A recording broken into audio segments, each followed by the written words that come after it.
नमस्कार साथियों, मैं राहुल राय द अपना शो चैनल में आप सबका स्वागत है। कुछ चीज़ों को लेकर आपके बीच में आज हम सभी यूट्यूब पे आए हुए हैं।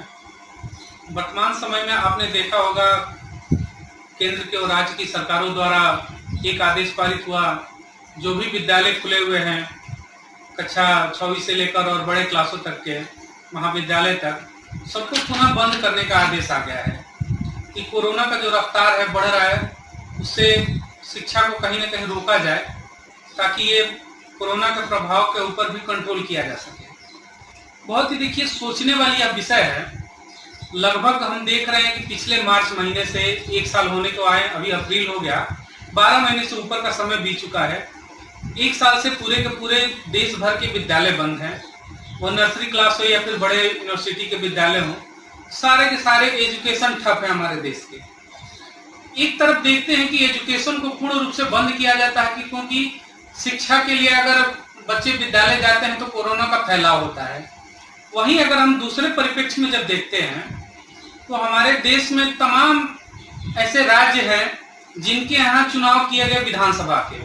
जब हमारे देश में कोरोना काल एकदम पीक आवर पे चल रहा था, उस समय भी हमारे देश में बिहार का इलेक्शन किया गया और आप सबने देखा होगा वहां पे लाखों की संख्या में हर पार्टी की रैलियों में भीड़ होती थी, लेकिन वहां पे कोरोना केसेस नहीं बढ़े, वहां पे कोई पॉजिटिव नहीं हुआ।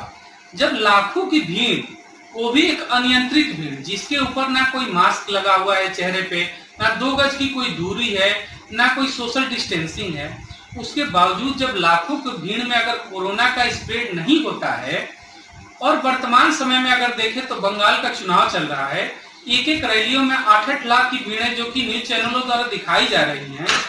हर समय दिन हो या रात हो 24/7 वहां पे गलियों में बड़ी बड़ी रैलियां निकाली जा रही हैं, नुक्कड़ सभाएं की जा रही हैं, रोड सभा हो रहे हैं। उस भीड़ में लाखों हजारों की भीड़ में भी कोरोना का स्प्रेड नहीं होता है, लेकिन स्प्रेडिंग होती कब है, ये सोचने वाला विषय है। होता तब है जब बच्चे जाते हैं शिक्षा के लिए। अगर बच्चे विद्यालय में जाते हैं, एक क्लास की कैपेसिटी कितनी होगी? 50 बच्चों की होगी। अगर 50 बच्चे एक क्लास में बैठकर पढ़ाई करते हैं, वो भी दूरी का पालन करके सोशल डिस्टेंसिंग के साथ बैठते हैं, फिर भी वहां पे कोरोना आ जाता है। यह सोचने का विषय है। क्या शिक्षा से भी बड़ा देश में कोई चीज होता है? आप कहते हैं सुनहरे भविष्य का निर्माण करने के लिए अगर बच्चा पढ़ेगा नहीं, आप इस देश को कहते हैं आगे ले जाना है। ये 21वीं सदी में अगर आप शिक्षा की ही उपेक्षा करेंगे तो आप कैसे चाहेंगे कि एक सभ्य समाज का निर्माण होगा? अगर विद्यालय में कोई शिक्षा ग्रहण करने जाता है तो कोरोना की स्प्रेडिंग हो जाती है, बाकी चीजों में स्प्रेडिंग नहीं होती है। यह सोचना होगा। आप सभी गार्जियन से भी हमारा अनुरोध है, देश के जहां भी जो लोग भी इस वीडियो को देखें, अधिक से अधिक शेयर करें और इन बातों को आप कहें समाज में कि क्या शिक्षा को आप कब तक रोकेंगे? आखिर हमारे बच्चे क्यों मजबूर हों घरों में बैठकर पढ़ने के लिए? उन्हें शिक्षा से वंचित करने का अधिकार आपको किसने दिया? ये हमारे लोकतांत्रिक अधिकारों में से एक है कि हम बच्चे को शिक्षा दें, और उस शिक्षा को आप कब तक रोकेंगे पेंडेमिक के नाम पे? अगर शिक्षा के समय पे आपको पेंडेमिक दिखता है, अगर बच्चा पढ़ने जाता है उससे अगर कोविड फैलता है, तो आप मानिए कि आपकी इलेक्शन में भी कोविड फैलना है। अगर बंद होना है, कोरोना का डर और भय है, तो हर चीजों पे प्रतिबंध लगना चाहिए। अगर आप अपने राजनीतिक मूल्यों के फायदे के लिए, अगर राजनीतिक लाभ के लिए अगर आप चुनाव करा सकते हैं, तो शिक्षा को आप कतई रोक नहीं सकते हैं। आप वो तब तक ही गार्जियन को परेशान करें, आम जनता को, जब तक कि उसकी एक बर्दाश्त करने की सीमा होती है। मैं पुनः चाहूंगा आप सभी अपने हर जगह से यह मांग करें कि विद्यालय खुलना चाहिए। अगर विद्यालय नहीं खुला तो उसके लिए बड़ा जन आंदोलन भी पूरे देश में पुनः खड़ा होगा, जो कि अच्छे से अच्छी सरकारों की चूल्हे हिलाने का काम करती हैं। शिक्षा के साथ कोई खिलवाड़ नहीं किया जा सकता। 1 साल से ऊपर हो गए हमारे बच्चे आज घरों में बैठे हुए हैं, शिक्षा उनको पता नहीं है, कैसी पढ़ाई होगी? ऑनलाइन पढ़ाई की हर जगह व्यवस्था नहीं होती है।